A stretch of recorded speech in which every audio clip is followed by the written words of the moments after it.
మహిమ. మధుసూదన్ గురించి నువ్వు ఆలోచించినంతగా నేను ఆలోచించనా చెప్పు? మధుసూదన్కి సింధుజాక్షికి పెళ్ళిళ్ళైన విధానం కరెక్ట్ కాదేమో కానీ నాన్నగారి ఆలోచన ఎప్పుడూ రాంగ్ అవదు. ఆయన తీసుకున్న నిర్ణయం ఆ క్షణంలో తప్పుగా అనిపించచ్చు, కానీ ముందు ముందు మాత్రం తప్పకుండా మనకు అర్థమవుతుంది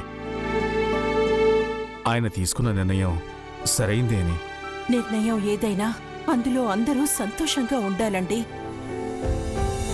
ఇక్కడ చూడండి, ఫంక్షన్కి జరుగుతున్న ఏర్పాట్లు మాత్రం బాగున్నాయి, కానీ ఫంక్షన్కి కారణమైన మ్యాడీ మాత్రం సంతోషంగా లేడు. బంధువులందరూ వస్తున్నారు, కానీ మనమ్మాయి సింధు మాత్రం రాలేదు. మన వాళ్లందరూ వస్తున్న సమయంలో సింధు మాత్రం మనకి దూరంగా ఉంది. కొడుకు విషయంలోనూ సంతోషం లేదు, కూతురు విషయంలోనూ సంతోషం లేదు. కనీసం వాళ్లైనా సంతోషంగా ఉన్నారా అంటే అదీ లేదు. ఇంకా బాధపడటం తప్ప నాకేం మిగిలిందండి. ఇలాంటి కష్టం ఏ తల్లికి రాకూడదు.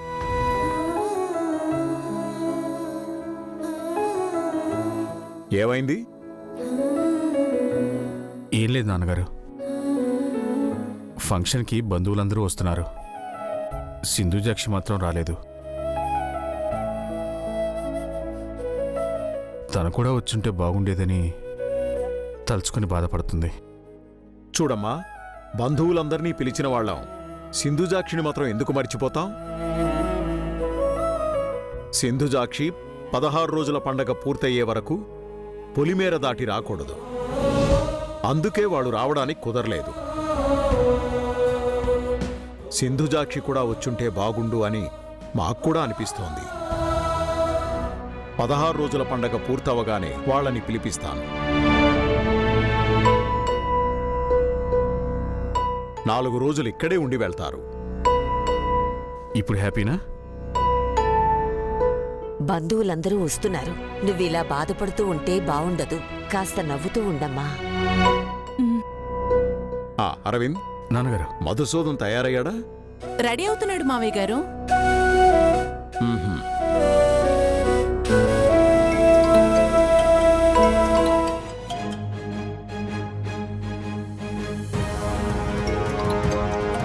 అక్క, మ్యాడీ ఎలా ఉన్నావురా?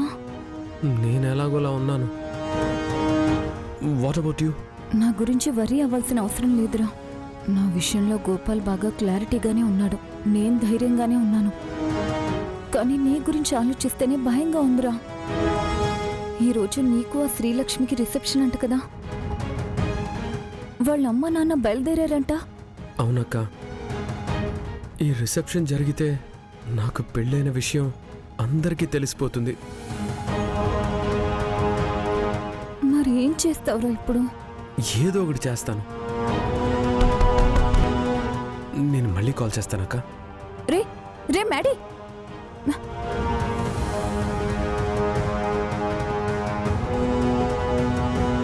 ఏం చేస్తున్నావు మ్యాడీ? అభి నీ డ్రెస్ ఎందుకు తీసుకురమ్మన్నావు? అంటే ఆ లక్ష్మితో రిసెప్షన్కి రెడీ అయిపోతున్నావా? రిసెప్షన్ వద్దని తాతయ్యతో అంతలా వాదించావు కదా, మళ్ళీ ఏమైంది? ఇంతలోనే రిసెప్షన్కి ప్రిపేర్ అయిపోతున్నావేంటన్నయ్యా? అనవసరంగా మీరు కంగారు పడకండి. నేను రెడీ అవుతుంది రిసెప్షన్కి కాదు.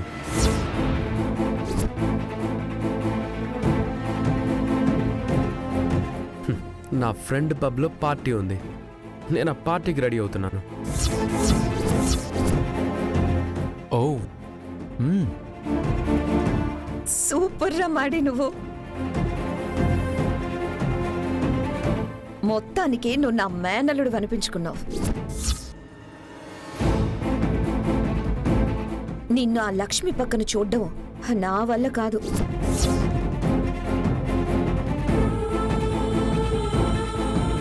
డైమండ్ పక్కన ఇంకో డైమండ్ ఉంటే చూడొచ్చు కానీ మట్టి రాయి ఉంటే అస్సలు చూడలేము.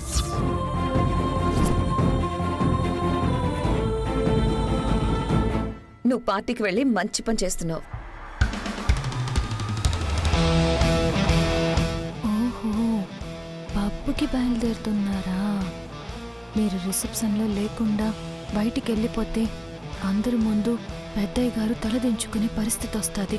నాను పెద్దయ్య గారిని అట్ట చూడలేను. ఎట్టగైనా సరే మీరు రిసెప్షన్లో ఉండేలాగా నాను చూసుకుంటాను. అంతా బాగుంది, కానీ తాతయ్య నుండి తప్పించుకొని ఈ రిసెప్షన్ నుంచి ఎలా ఎస్కేప్ అవుతావో నాకు అర్థం కావట్లేదన్నయ్య. ప్రస్తుతానికి నాకు అర్థం కాలేదు, కానీ పక్కాగా రిసెప్షన్లో మాత్రం నేను ఉండను. ఆల్ ది బెస్ట్ అన్నయ్య. సరే సరే, మీరు కిందకి వెళ్ళండి. నా గురించి ఎవరైనా అడిగితే డౌట్ రాకుండా మేనేజ్ చేయండి. అలాగే అన్నయ్య. సరే మ్యాడీ, నువ్వు ఏం జరిగినా సరే రిసెప్షన్కి మాత్రం రావద్దు. అన్నయ్య, సరే అత్తయ్య. ఇదిగో నువ్వు అడిగిన సూట్. మీరు రండ్రా.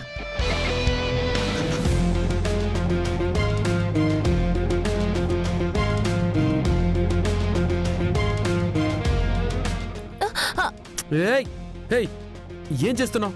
ఏయ్, ఏం చేస్తున్నావు? వేరొకళ్ళ రూమ్లోకి వచ్చేటప్పుడు డోర్ నాక్ చేసి రావాలన్నా సెన్స్ కూడా నీకు లేదా? అవునులే, మట్టి బుర్ర కదా, సెన్స్ ఎక్కడి నుంచి వస్తుంది? కోసంత ఆగండి ఆగండి ఆగండి. పెద్దయ్య గారు అందరినీ పిలిచి రిసెప్షన్ ఏర్పాట్లు చేయిస్తుంటే రిసెప్షన్కి పంగనామం పెట్టి పెద్దయ్య గారు తలదించుకునేలా చేయాలనుకుంటున్నారా?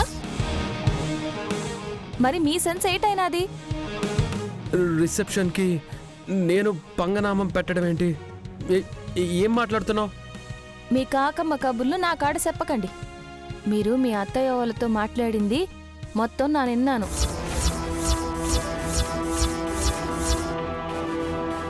ఇప్పుడెళ్ళి ఈ విషయం పెద్దయ్య గారికి చెప్పాననుకో.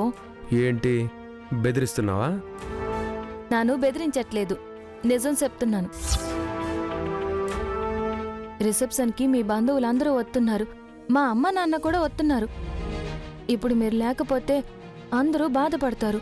అయితే ఇప్పుడు ఏం చేయమంటావు? అందరినీ సంతోషంగా ఉంచడానికి నన్ను బాధపడమంటావా? No way. నువ్వు మర్యాదగా బయటికెళ్ళు.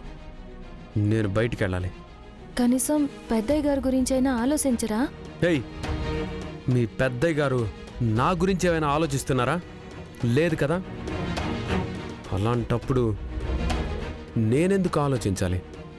నా గురించి ఆలోచించే వాళ్ళ గురించి ఆలోచిస్తాను తప్ప ఇంకెవ్వరి గురించి ఆలోచించను. ఇదే మీ నిర్ణయమా? ఎస్. మీరు ఈడ నుంచి బయటికి ఎలా వెళ్తారో నాను సొత్తా. హేయ్ హేయ్, నా ఫోన్ ఇవ్వు. హేయ్.